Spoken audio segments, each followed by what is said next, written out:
back at WNST, Towson, Baltimore, and Baltimore Positive. We are positively into a beautiful spring week. Lamar Jackson signed. The Orioles are playing great baseball. Luke Jones is here to monitor and chronicle all things at a Baltimore Positive. You can follow his work at Baltimore Luke. And, of course, if there's any breaking news, as there was last week, we had plenty of it, you'll get it first on the WNST tech service, all brought to you by Coons Baltimore Ford. Luke, what's going on, man? Are you going to come have a crab cake with me at some point now that the Lamar watch is all over with? Maybe over at McFalls on Thursday. I got a lottery ticket for you to come by. That sounds great. We've talked about this so much, and we'll continue to talk about it because you and I have differences of opinions of Lamar and all that, and that's fine. It makes for interesting radio. But can I just say, and I know I echoed this when we first talked about the reaction to the contract, I am glad it's over. I mean, I mentioned in a previous segment the dark cloud that was just hanging over the entire organization, the entire fan base. I think it just gotten to the point where it just wasn't healthy.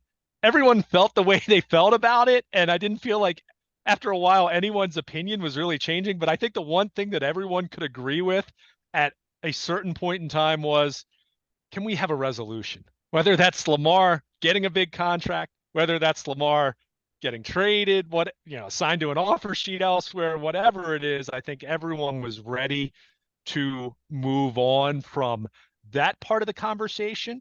And now the focus, the attention now shifts back onto the field, not just with Lamar Jackson, but with the 2023 Baltimore Ravens, who completed a 6-man draft class. And, not the sexiest of draft classes beyond, I guess, Zay Flowers in the first round, which, wide receivers always a new shiny toy. And I think, there's some very easy comparisons to be made to Hollywood Brown, but I think Zay Flowers, 5'9", 185, little more toughness, a little more physicality, a little more willing to mix it up and get yards after the catch maybe than Marquise Brown was. But you look at the rest of the draft class, clearly a focus on the future, as is usually the case when you're talking about later round picks. But I think if you're the Ravens, and I know you mentioned this in a previous segment, it's kind of by default, you're just going to say you feel like you got better because, well, you added players that you didn't have anymore, right? Even if the players aren't very good, typically you're not going to get worse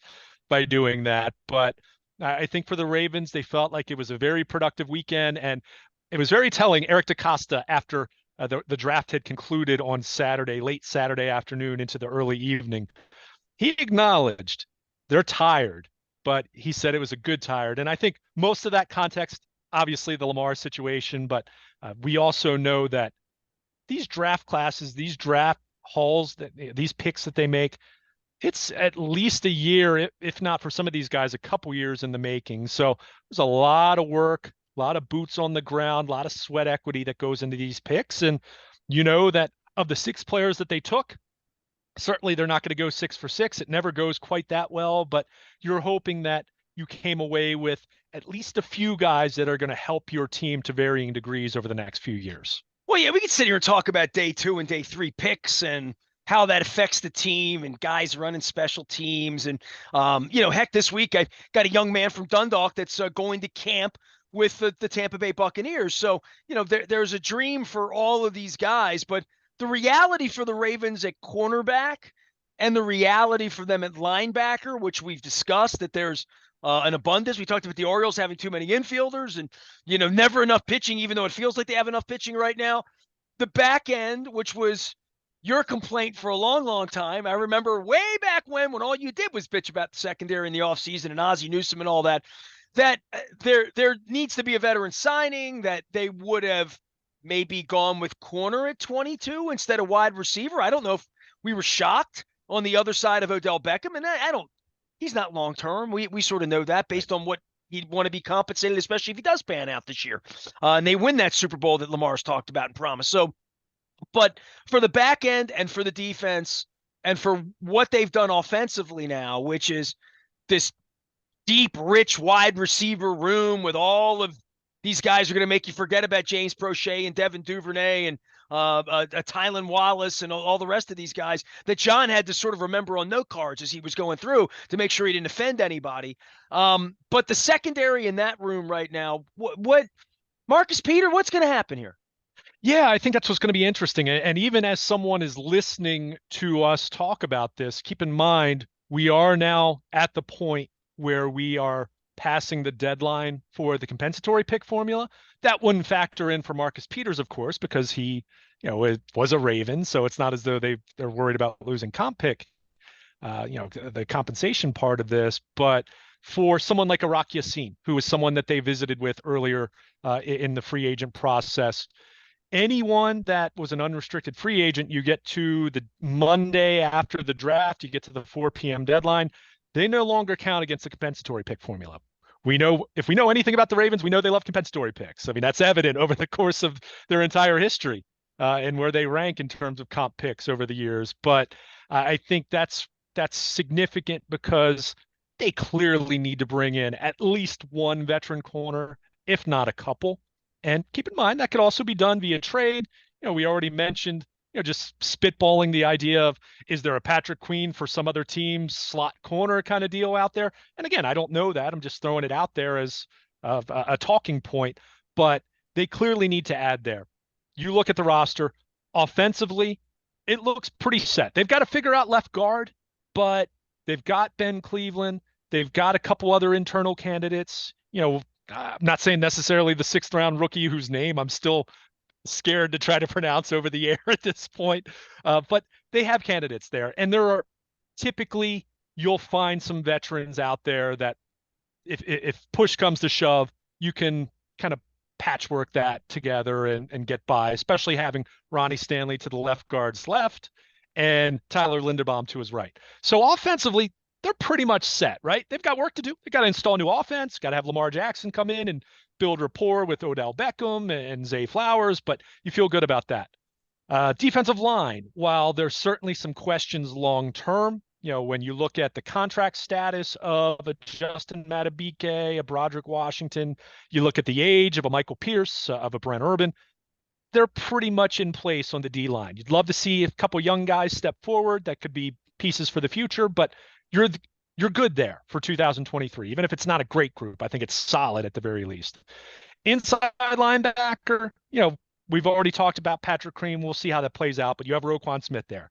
I think even if it's the rookie Trenton Simpson next to Roquan, I think they'll be okay there. You paid Roquan Smith $100 million to be okay there, and I think they will be. Edge rusher, I mean, they added Tavius Robinson. You still have high expectations for Odafe Owe, who I think at this point, he's kind of under the microscope this year. This year 3, he needs to start living up to the hype. David Ajabo, fully healthy offseason. I think they're expecting big things from him. You have Tyus Bowser, but is there a Justin Houston reunion on the horizon? I think that's a distinct possibility, and maybe that comes over the summer like it did the last couple years. But you look at corner right now. Marlon Humphrey, you feel great about, right? 3-time Pro Bowl corner. He's your number one, no question about it. And even his versatility, knowing he can play on the outside, or you can move him inside to play the nickel in certain spots, depending on the matchup any given week. But beyond that, I look at where they are, and with no disrespect to Caillou Blue Kelly, who they drafted in the 5th round out of Stanford, a 4-year starter. His father played in the NFL. A nice pedigree, but he's a 5th-round pick. You're certainly not looking at him as someone you're targeting to play as a rookie, other than just on special teams. So, who is it right now on paper without a veteran or two being added to the mix? I mean, yeah, Brandon Stevens, who's done some nice things, but are you ready to make him your number 2 corner? That's a step a little too far for me. You have Let me ask you Demarion this. Are you Williams and ready to Jalen make Arnold. Marcus Peters your number 2 corner? And at what price do you think he can still play? Do they think he can still play? Is he done being an earner in that sort of Jimmy Smith way where he'll hang on, on moxie, and certainly a dog? I mean, Ozzy loves him. I mean, like, they love him. Like, if there's a place for him to play in the league at a fair price, because nobody's going to pay him $10 million a year, right? They saw the tape.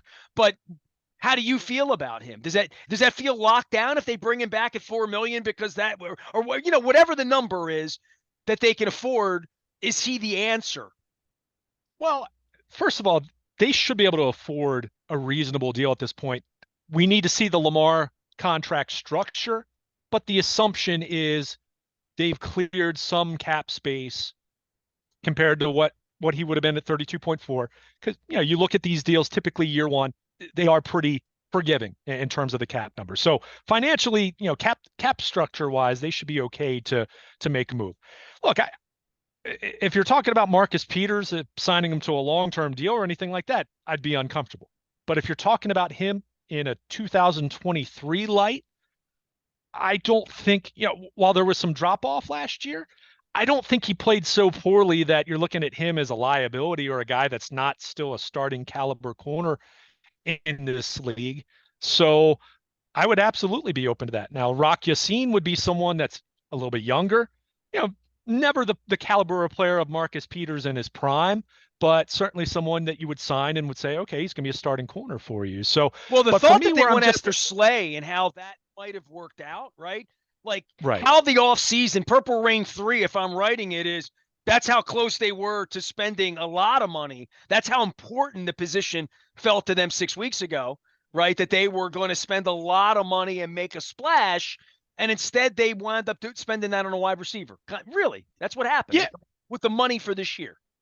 no, I agree with you. I think if they had signed Darius Slay, then yeah, I don't think Odell Beckham would be a Raven right now. Probably not. At least not at $15 million. So And yeah, then maybe it's Lamar interesting. Jackson wouldn't be a Raven. Maybe.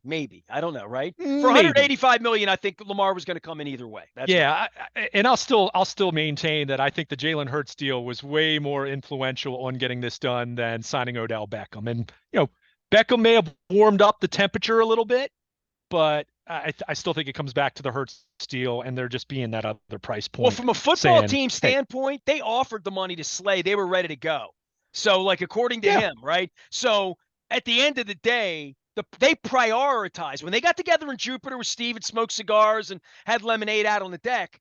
The priority was let's go get the corner. Let's take care of that. We don't, Marcus, we're done with him.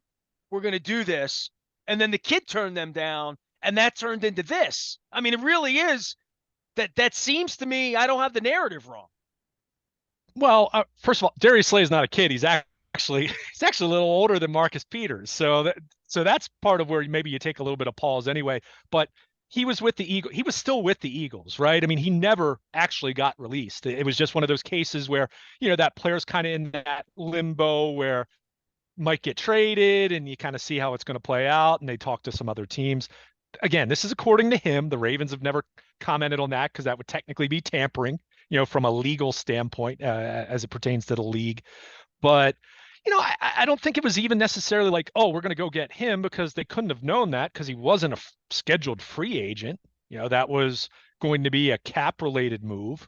But obviously Philadelphia ultimately worked it out and Slay stayed put. But you're always, when they meet down in Florida and they have their summit in January, you're mapping out different paths, right? It's just like GPS. You want to get to a destination, which is a Super Bowl, right? Or AFC Championship, whatever it is, however you want to categorize it, or characterize it. But you have different paths, right? You can upgrade your offense, you can have an amazing defense. But I think what's obvious and was still obvious going into the draft, and that's where I think it was kind of telling to me that even in the third and fourth round, when there had been some names of interest at the cornerback position in the draft class that fell down the board a little bit, at least compared to what draft pundits thought, that they didn't go after those players, probably tells you what they thought about this corner draft class collectively. And that's not to say they didn't like Deonte Banks or guys that were drafted in the first round, but they like Zay Flowers. They really like Zay Flowers. So, but that's where you come back to understanding how the rules work, understanding the post-draft May 1st deadline for the compensatory pick formula. Keep in mind, just a couple years ago, I'm not saying it worked out nicely, but Alejandro Villanueva fit that category. They signed him after the draft, and they did not have to give up a comp pick in order to do that. So, do they have a handshake agreement in place for a Rock Ya-Sin? Well, we'll find out here pretty quickly, or we should anyway. In the That case was of Marcus reflected on Peters, the fact that they didn't draft a corner. Like if you're just Joe Baggy yeah, I Donuts mean, sitting at the corner of the bar, you're yelling corner, corner. But right. to your mind, they have a solution. They think they have a solution Right. right Fair now. Does enough. that mean it's guaranteed to work out? Sure. But my point is, I would be stunned if they are not bringing in at least one veteran cornerback of note. Whether it's a handshake agreement with Marcus Peters, and keep in mind, until Lamar actually physically signs the deal, their cap, they're still kind of in flux in terms of their cap as far as where they stand right now. So that's just something to keep in mind here, at least over the next week or two, until he physically comes in and signs the deal and it's quote unquote official. But that said, handshake agreement in place with a Marcus Peters or a Rock Yassin or some other corner that's out there. I'd be shocked if we're talking about mandatory mini camp. So I'm not even talking training camp, just mid-June.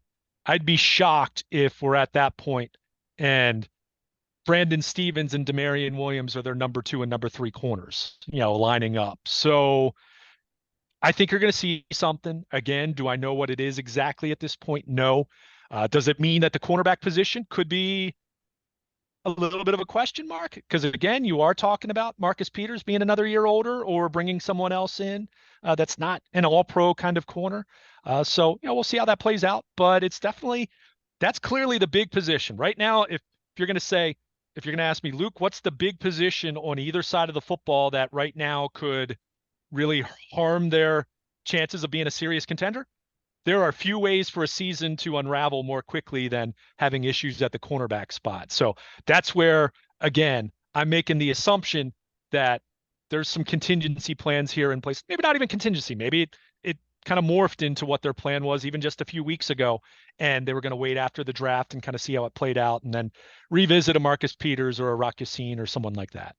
Luke Jones is here. He is Baltimore Luke, monitoring all things Orioles this week. Orioles in Kansas City and, of course, Atlanta. We're going to be at McFalls Oyster and Reel doing a crab cake tour in Middle River on Thursday afternoon. Just got a confirmation that washed up, sitting back on his rocking chair, head coach Pete Caringi is going to be coming over after his retirement soiree with the heavy hors d'oeuvres on Saturday night over at Catonsville. So we have word that Pete's going to be joining us on Thursday as well. So we're looking forward to that. We'll be giving away scratch offs in Maryland. Pete's going to get one of these. Now he's retired. He's going to need it. So hopefully he wins $10,000. The throwback for the Maryland Lottery, the scratch offs, and the crab cake tour. We got dates ahead on the 12th and 19th, heading into the Preakness. We're going to be all over town. We're up in Bel Air on the 23rd. A lot of things happening locally here all month long, but nothing more important than the football team that doesn't play for 6 months after the baseball team's on fire. Let me just throw this to you, okay? I don't want to do next week's show this week, okay, because we'll have next week to talk about this. But big picture for you, from where you were 5 days ago, 7 days ago, Lamar in flux, draft, all this, what are we going to do? Even where Odell Beckham came into this 2 weeks ago. If they sign Rock Ya-Sin or cornerback X, respectable, serviceable second cornerback for X millions of dollars, and they get their cap and Lamar signs and they take pictures and tweet it all out and do all that. Where do you feel they are? Give me your Las Vegas scenario for where they are in the hierarchy of Bengals, Steelers having a good draft, Browns lurking, Chiefs are still the best team, the Bills are still the Bills, Justin Herbert hadn't won anything, Aaron Rodgers is playing up in his swamp now, like Belichick's a mess. Like I'm trying to figure out their path to the Super Bowl now that they've spent the money, they have the quarterback, they have the players they want.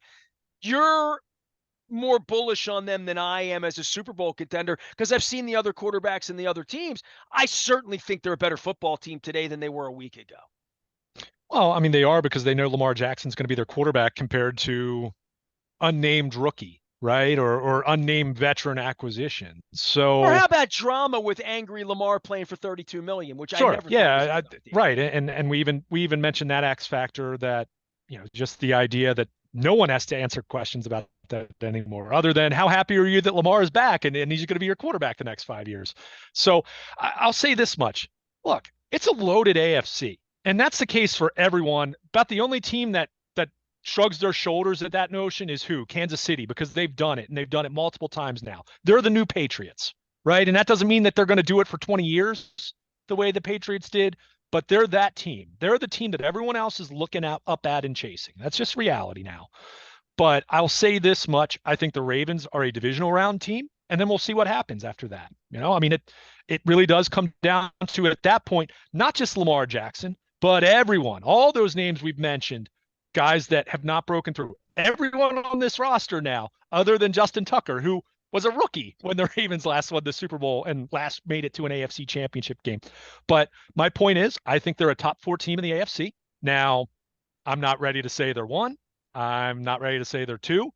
And I'm probably not ready to say they're 3, although I think they're neck and neck with the Bengals. I don't think the Bengals, even if they're better than them, I think it's by a little bit. So it comes down to, you get to that weekend and you need to break through. And do they have the ability to do that? I think on paper, there are compelling reasons to think that could happen, specifically with the offense and a bigger emphasis on the passing game than we've seen in years past. But they're still, they're still going to run the ball. They're still going to be about their offensive line. They're still going to be about their defense. Mike McDonald had this defense playing far better football in the second half last year than it did over the first half of the season, and Roquan Smith being a big part of that. So I think all the elements are there to put them right up there as having a chance and getting to the second weekend of the playoffs, and you see what happens after that. And that might sound a little wishy-washy, but am I going to sit here and say that I think they're the favorite to win the Super Bowl and I think they're absolutely the best team in the AFC? No. Do I think that they have the potential that they could be in that position by year's end? Yeah, I do. So, ultimately, and we've seen this play out. 2020, after on the heels of 2019, lots of people thought they were going to win the Super Bowl because they were so amazing that previous year, and they were bringing just about everyone back other than Marshall Yanda.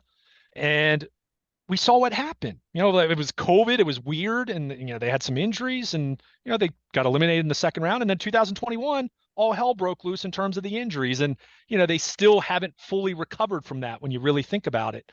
So it's tough. And as much as we all want to believe that you have your full destiny in your own hands, for lack of a better description of it, there's a lot of luck involved and there are a lot of variables at work that, your schedule, what happens to the, how injured or how healthy are the other teams when you're playing them, who plays whom, when. I mean, there are a lot of factors at work there. And so I think to in the AFC, as it's presently constructed, as you mentioned, with all the additions and Aaron Rodgers now in New York, and if Tua comes back healthy, keep in mind the Dolphins were pretty darn good when he was healthy and upright and playing.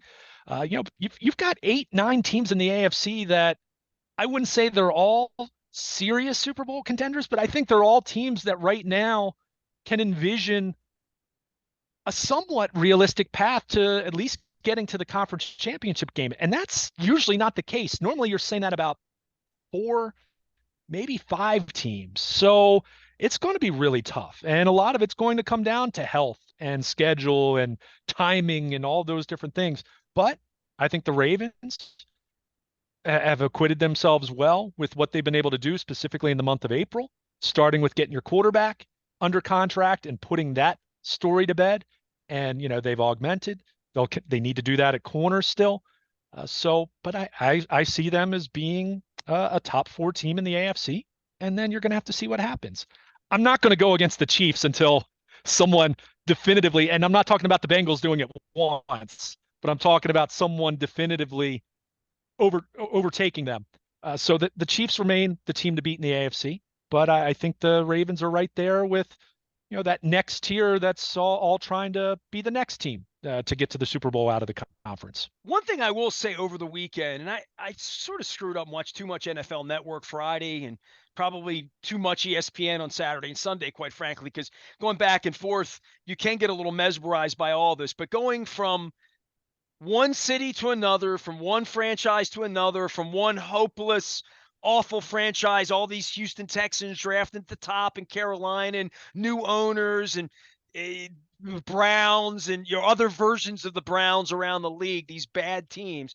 I never feel that way in regard to the Ravens, but certainly this last 6 months has been choppy waters for the franchise to try to get to where they are. And then you look around the league and you see these teams that don't have a prayer. And then you see other teams that are sort of coming on in some way with whatever the new thing is, whether it's in Jacksonville where they start to believe a little bit, in Tennessee where they draft a quarterback later and feel like Indianapolis and all these sort of underbelly teams that are on this. Some of these teams are on the schedule. I saw the schedule the other day. By the way, schedule's 10 days out too. We might want to mention that. And I looked at the Ravens play on the West Coast 3 times. They might get a London game. They might not because they have a couple of teams that are in that popcorn machine to maybe get that. But they have a softish kind of schedule against some of the really bad teams that could help them out. But I don't know that there's easy weeks anymore in a lot of places here where we're talking about the Lions being okay and the Jets being okay. And some of the teams that have been real dregs, maybe making a step up a little bit this year and wondering where those teams are in the 32 and wondering where the dreamers are. Because to your point, Kansas City's not going to win every year, but where is that step up team? Where is that step up franchise? Who are we looking at the schedule and thinking they're a cupcake and they're going to be a lot harder to beat in the year? And in doing that over the weekend and looking at who's leading teams and where's Frank Reich coaching now and who's the quarterback there and where'd that coordinator go? It's a time of hope in a lot of places, and I think it is great that we have hope here. That this isn't one of the bad places. We've seen that, but there are other places where they're working hard, and some places where they're trying to step up. I find it weird that they're talking about the Lions being a contender. That's weird. Yeah, I mean, certainly. I mean, we saw Jacksonville do what they did last year, even with the comeback in the first round and whatnot. Hey, So, I mean, Cincinnati's like you've the got best some. team in the division. Like I heard Steelers people ish talking the Bengals, and I'm thinking, you don't hate us anymore. What's wrong? Yeah, I mean, and you just mentioned it. I mean, Steelers, Browns. I mean, I still think they're a step behind the Bengals and the Ravens in terms of duking it out for the division. But the point is, it's a really competitive AFC, and I'll go back to you and I arguing about Lamar, and I'll bring up his regular season record, and you say you don't care. I mean, for me, at this point, unless you're going to be the number one seed, get in the dance, and then it's time to go, right? I mean, whether you're playing on the road, what stadium, what the weather is, whatever, it's time to go. And I think the Ravens are, again, that team that's fully capable of getting to the divisional round. And then we'll see what happens after that. I mean, it's a loaded AFC. You mentioned Trevor Lawrence, or you've mentioned Aaron Rodgers.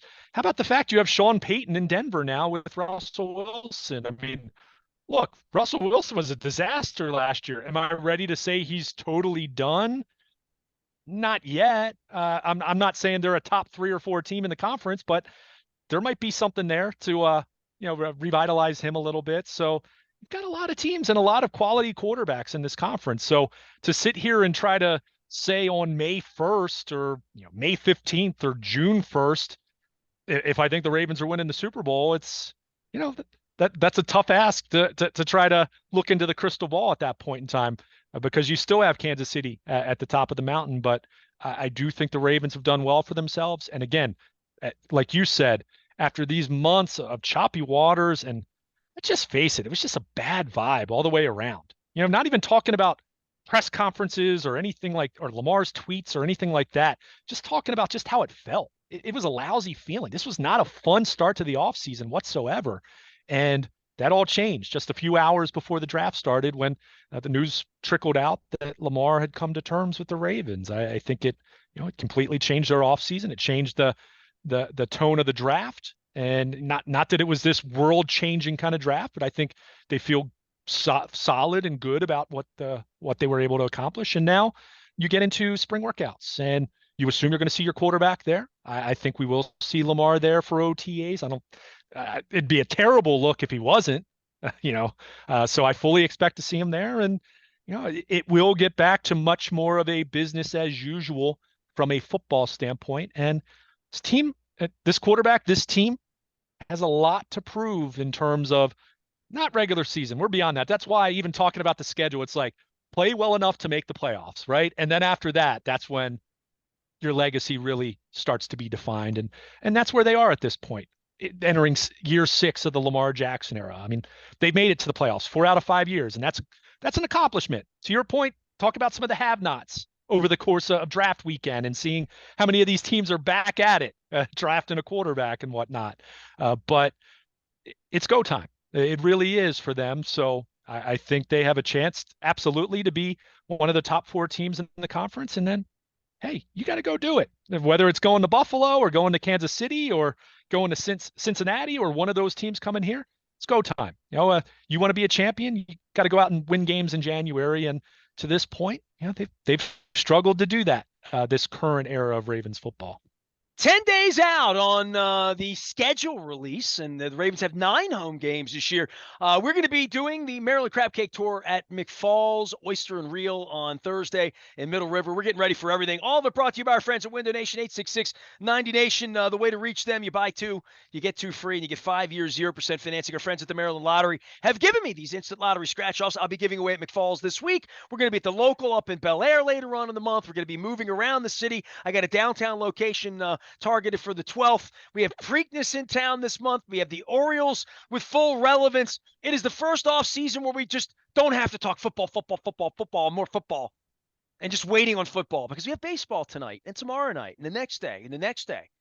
And Luke will be there to monitor all that. He is Baltimore Luke. You can follow him out on the Instagram and on the interwebs and Twitter. If there's any breaking news, you'll get it first on the WNST Tech Service, brought to you by our friends at Coons Baltimore Ford. I got a little Rofo coffee in my Cole Roofing mug here today. I had a little pep in my step. It's been a great weekend. At some point, the weather will come along, and it won't be fall any longer in May. We'll have some baseball around here. But good tidings and better vibes. It truly is a Baltimore positive version of Baltimore positive. I'm Nestor. He's Luke. We are WNST, AM 1570, Towson, Baltimore.